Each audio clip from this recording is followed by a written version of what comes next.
Provision છે એને fulfil કરવી પડશે. તો એ ફૂલફિલ રિક્વાયરમેન્ટ માટે જે કાંઈ પણ ફાઇનલ એકાઉન્ટ આપણે બનાવીએ એને બે પાર્ટમાં તમે બનાવી શકો, હોરિઝોન્ટલ ફોર્મેટ અને વર્ટિકલ ફોર્મેટ. તો હોરિઝોન્ટલ ફોર્મેટમાં 4 વસ્તુ આપણે બનાવી ટી ફોર્મમાં, જ્યારે વર્ટિકલ ફોર્મમાં આપણે 2 જ વસ્તુ બનાવવાની છે. સૌપ્રથમ આપણે ઊભું બેલેન્સ શીટ બનાવ્યું જેના 2 પાર્ટ છે, I form that we can say sources of fund and application of fund. અને સેકન્ડ સ્ટેપમાં આપણે આ જ વસ્તુ સેકન્ડ આઇટમ પ્રોફિટ અને લોસનો સ્ટેટમેન્ટ બનાવશું. પ્રોફિટ અને લોસના સ્ટેટમેન્ટમાં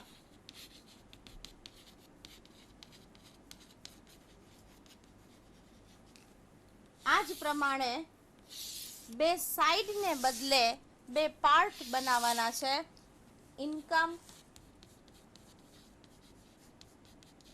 એન્ડ એક્સપેન્ડિચર.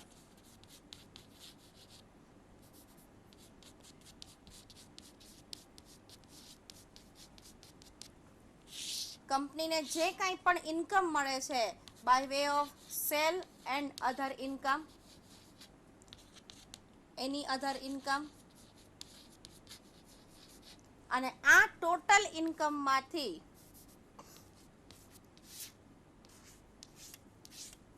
જુદા જુદા expenses, manufacturing expenses, interest on debenture and depreciation provision, આ એક્સપેન્સીસ માઇનસ કરી, ઇન્કમમાંથી એક્સપેન્સ માઇનસ કરી અને જે પ્રોફિટ અર્ન થશે એને આપણે કહેશું profit before tax.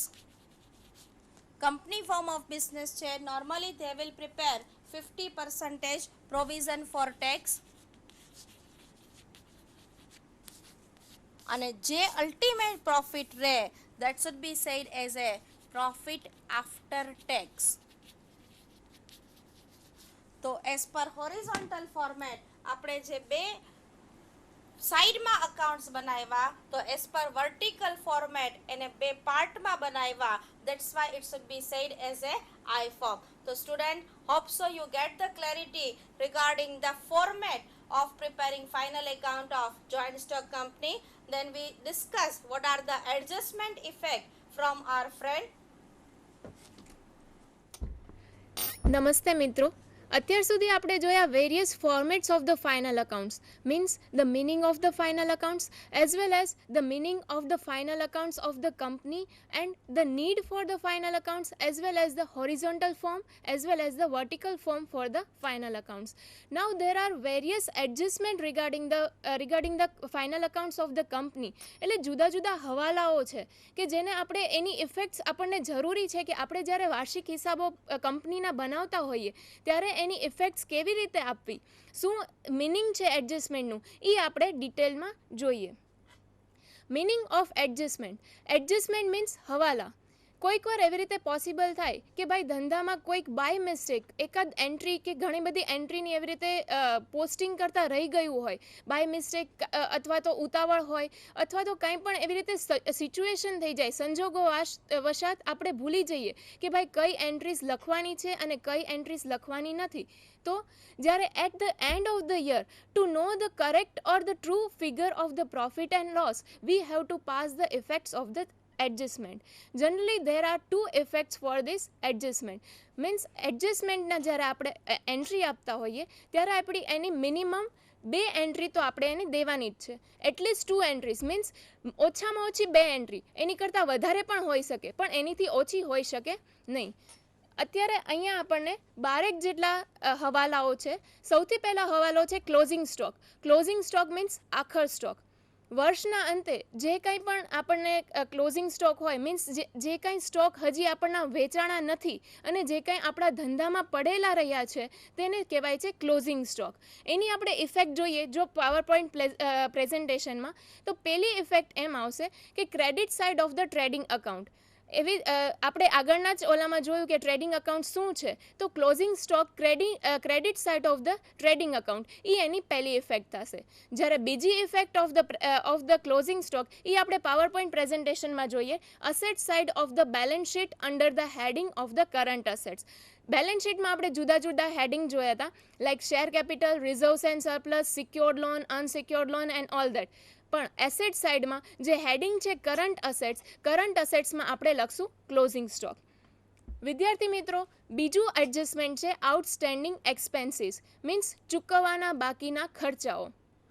Outstanding expenses means જે ડ્યુ થઈ ગયેલા છે પણ એના આપણું હજી પેમેન્ટ કરવાનું બાકી છે તેવા એક્સપેન્સીસને આપણે કહીશું આઉટસ્ટેન્ડિંગ એક્સપેન્સીસ. એની ઇફેક્ટ થશે, first effect added up in the relating expenses at the debit side of the PNL account. PNL account means નફા નુકસાન ખાતામાં આપણે રિલેટેડ એક્સપેન્સીસ મીન્સ સપોઝ કે આપણે રેન્ટ હોય અને રેન્ટમાં આપણે એક્સપેન્સીસ ચૂકવવાના બાકી હોય તો રેન્ટ એટલે રિલેટેડ એક્સપેન્સીસમાં આપણે એને એડ કરશું. સેકન્ડ એન્ટ્રી છે liability side of balance sheet under the head of the current liabilities. Same way આપણે આગળના ક્લોઝિંગ સ્ટોકમાં જોયું હતું, આપણે એના કરંટ અસેટના હેડિંગમાં લખેલું હતું, પણ outstanding expenses liability side of the balance sheet we have to write under the heading of the current liabilities. Now the next adjustment is prepaid expenses, means અગાઉથી ચૂકવેલા ખર્ચા.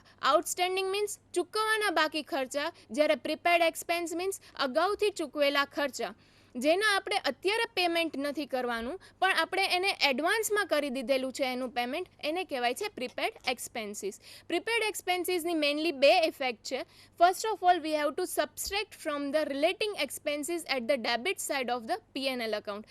સેમ વે આગળ જ મેં જેવી રીતે કીધું કે ભાઈ સપોઝ કે રેન્ટમાં એવી રીતે હોય કે ભાડું કે એવી રીતે જો અગાઉથી ચૂકવી દીધેલું હોય તો પીએનએલ અકાઉન્ટમાં ભાડાની રકમમાંથી આપણે તેટલી રકમ જેટલી પ્રીપેડ એક્સપેન્સીસ હોય લાઈક અગાઉથી ચૂકવેલા ખર્ચા એને આપણે બાદ કરશું. અને બીજી ઇફેક્ટ છે asset side of the balance sheet under the head of the loans and advances. જુદા જુદા હેડિંગ છે, એમાં કરંટ અસેટ્સની સાથે જ તે લોન્સ અને એડવાન્સીસનું જે કંઈ હેડિંગ છે એમાં અસેટ સાઇડમાં આપણે પ્રીપેડ એક્સપેન્સીસને લખશું. Fourth adjustment is outstanding income. Outstanding income means હજી અગાઉથી મળી ગયેલી ઇન્કમ. અગાઉથી મળી ગયેલી ઇન્કમની બે ઇફેક્ટ છે. પહેલી એન્ટ્રી છે added up in the relating income at the credit side of the PNL account. આ આપણી ઇન્કમ છે એટલે જે કાંઈ ઇન્કમ છે એ આપણે લખશું credit side. So credit side of the PNL account we have to added in the under the that heading. The second is the asset side of the balance sheet under the heading of the current assets. Current assets નું જે કાંઈ heading છે એમાં આપણે outstanding income આપણે લખશું. Fifth adjustment છે income received in advance, જેની આપણને હાલમાં આપણને અત્યારે એનો પીરિયડ નથી મળવાનો પણ એને એડવાન્સમાં મળી ગયેલી છે. મીન્સ કે before the time we get the income that is termed as the income received in advance. The effects for the income received in advance are the first is subtract from the relating income at the credit side of the PNL account. Outstanding income આપણે add કરશું, same way એની ઓપોઝિટમાં આપણે કરશું subtract from the PNL account. PNL અકાઉન્ટમાંથી આપણે એટલી amount less કરશું. The second entry four the income received in advance is liability side of the balance sheet under the heading of the current liabilities. આપણે income અગાઉથી મેળવી લીધેલી છે તેથી આપણી એક લાયબિલિટી બનશે. એટલે લાયબિલિટીના હેડિંગમાં આપણે કરંટ લાયબિલિટીઝના હેડિંગમાં આપણે લખશું એટલી અમાઉન્ટથી આપણે એને લાયબિલિટીમાં લખશું.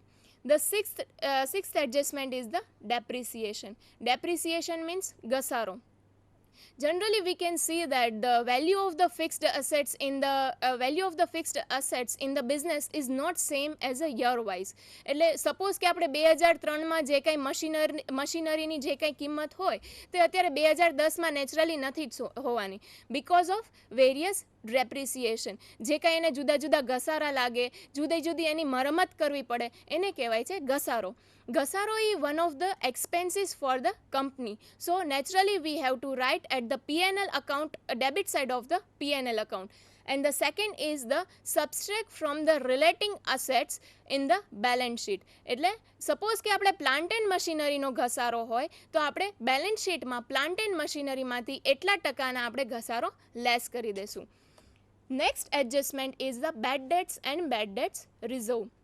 બેડ ડેટ્સ મીન્સ ઘાલખાત, એટલે જેટલા દેવાદારો આપણા હોય ડેટર્સ કે જેટલા આપણને ચૂકવી ન શકતા હોય પૈસા, એને આપણે કહેશું ઘાલખાત, કારણ કે હવે એ જે ચૂકવી નથી શકતા એ આપણો ધંધાનો લોસ થયો છે. તો આ લોસને આપણે સેટલ કરવા માટે જે કંઈ રિઝર્વ બનાવીએ કંપનીમાં અથવા તો ફર્મ દ્વારા બનાવવામાં આવે specific reserve, it is termed as the bad debt reserve. The effects for the bad debts and bad debt reserves are debit side of the trading account, and the second is subtract from the debtors at the asset side of the balance sheet under the heading of the current assets. Debtors એટલે જેટલા દેવાદારો છે એ આપણે current asset સાઈડમાં લખતા હોઈએ, એ આપણી એક જાતની મિલકત છે દેવાદારો, અને એને આપણે લખશું કરંટ અસેટ્સ. ડેટર્સમાંથી એટલી જેટલી બેડ ડેટ્સ હશે અને બેડ ડેટ્સ રિઝર્વ હશે એટલા આપણે ડેટર્સમાંથી આપણે અમાઉન્ટ લેસ કરશું. The next adjustment is the proposed dividend. કંપનીને જ્યારે વધારે પડતો નફો હોય અથવા તો એને એવી રીતે પોતાની બ્રાન્ડ નેમ ઇન્ક્રીઝ કરવા માટે એ પ્રપોઝ ડિવિડન્ડ મીન્સ ડિવિડન્ડ જેટલા સ્પેસિફિક પર્સન્ટેજ હોય એ ડિવિડન્ડ એવી રીતે બહાર પાડે છે કંપની, અને એ કંપની બહાર પેડઅપ કેપિટલ જેટલું એણે મળી ગયેલી છે કેપિટલ એની પરથી જ તે મગાવે છે, અને જેટલું પ્રોફિટ છે એમાંથી એની ફાળવણી થાય છે. Propose dividend as a company form આપણે અત્યારે 3 ફોર્મ જોયા હતા, sole proprietor, partnership and joint stock company. એમાં જોઈન્ટ સ્ટોક કંપનીમાં એવી રીતે હોય છે કે જે પ્રીવિયસ યરમાં જેની પ્રોવિઝન થઈ ગયેલી હોય છે એ કરંટ યરમાં એનું પેમેન્ટ થાય છે. એટલે અહીંયા 2 રીતે આપણે ડિવાઈડ કર્યું છે પીપીટીમાં. The first is the effect for the previous year, એટલે અગાઉના વર્ષની જે કાંઈ હોય એને આપણે કેવી રીતે કરશું. ટ્રાયલ બેલેન્સમાં ક્રેડિટ સાઇડ જેટલી આપણે પ્રોવિઝન ફોર ધ ડિવિડન્ડ હોય એની આવશે ક્રેડિટ બેલેન્સ, અને debit side of the trial balance that we can get the as a payment of the dividend. So the difference between credit and debit balance આપણે એને comparison કરવાનું, credit balance અને debit balance કેટલાની જોગવાઈ હતી અને કેટલું payment કર્યું છે એ બેયનું આપણે જે કાંઈ કમ્પેરિઝન કરીએ અને જે કાંઈ ડિફરન્સ મળે એને કહેવાય છે અનક્લેમ્ડ ડિવિડન્ડ. એટલે અનક્લેમ્ડ ડિવિડન્ડ મીન્સ એટલી રકમ આપણે આ વર્ષે શેર હોલ્ડર્સને આપવાની છે. એની ઇફેક્ટ એ રીતે આવશે, liability side of the balance sheet under the head of the current liabilities. Current લાયબિલિટીનું જેટલું હેડિંગ હશે એમાં આપણે લાયબિલિટી સાઇડ એની એન્ટ્રી કરશું. હવે આપણે જોઈએ effects for the current year. અત્યાર સુધી આપણે જોયું કે propose dividend for the previous year and now effects for the current year. Current યરમાં આપણે જે કંઈ ઇન્ફોર્મેશન આપણને કેવી રીતે મળશે, તો જે કંઈ એડજસ્ટમેન્ટ હશે, હવાલાઓ જે કંઈ એડિશનલ ઇન્ફોર્મેશનમાં હશે એની ઉપરથી આપણે આઈડિયા મેળવી શકીએ કે આમાં શું છે. એની ઇફેક્ટ્સ થશે debit side of the P&L appropriation account, means the નફા નુકસાન ફાળવણી ખાતામાં આપણે ડેબિટ સાઇડ આપણે લખશું, અને બીજી એન્ટ્રી એની હશે liability side of the balance sheet under the head of the provision. Provision means આ કરંટ યરનું આપણે ડિવિડન્ડ હજી આપણે એને પેમેન્ટ નથી કર્યું પણ એની શું કરી છે, જોગવાઈ કરી છે, એટલે બેલેન્સ શીટ સાઇડ આપણે પ્રોવિઝન સાઇડમાં આપણે આની અમાઉન્ટ લખશું. નાઉ the next one is the provision four taxation. અગાઉ આપણે જેવી રીતે જોયું હતું કે પ્રપોઝડ ડિવિડન્ડ, એવી જ રીતે સેમ આવશે provision four taxation. Joint stock company છે it is one of the SSC, and under the section of the 209 we can say that the એટલે કંપનીએ ફ્લેટ રેટ 40 to 50% ટેક્સેશન એને પેડ કરવું પડે. આમાંય આપણે એવી રીતે બે ડિવાઈડ કરીએ છીએ, effect for the previous year and effect for the current year. The effect for the previous year માં આવશે, the first we have to make the comparison between the all the liabilities with the provision of the tax. All the liabilities we can get from the adjustment, all the adjustment, and that amount we have to compare with the provision of the tax. અને જો આ difference amount access હોય, એટલે કે જો લાયબિલિટીઝનો total provision of taxation કરતાં વધારે હોય તો આપણે લખશું credit side of the P&L appropriation account, અને જો ડેફિસિટ હશે તો debit side of the P&L appropriation account. Thank you મિત્રો. તો વિદ્યાર્થી મિત્રો, આપ સૌને કંપની ફાઇનલ એકાઉન્ટનો સુંદર મજાનો ખ્યાલ, કયા ફોર્મેટ, કયા પ્રકારના હવાલાઓ આપણને સમજવા મળ્યા. તો અમે એવું માનીએ છીએ કે આજના લેક્ચરમાં સંધાનના અનુસંધાને આપ સૌને કંપનીના ફાઇનલ એકાઉન્ટ, કંપનીના વાર્ષિક હિસાબો કેવી રીતે બનાવવા તેનો એક ખ્યાલ મળ્યો હશે. નમસ્તે.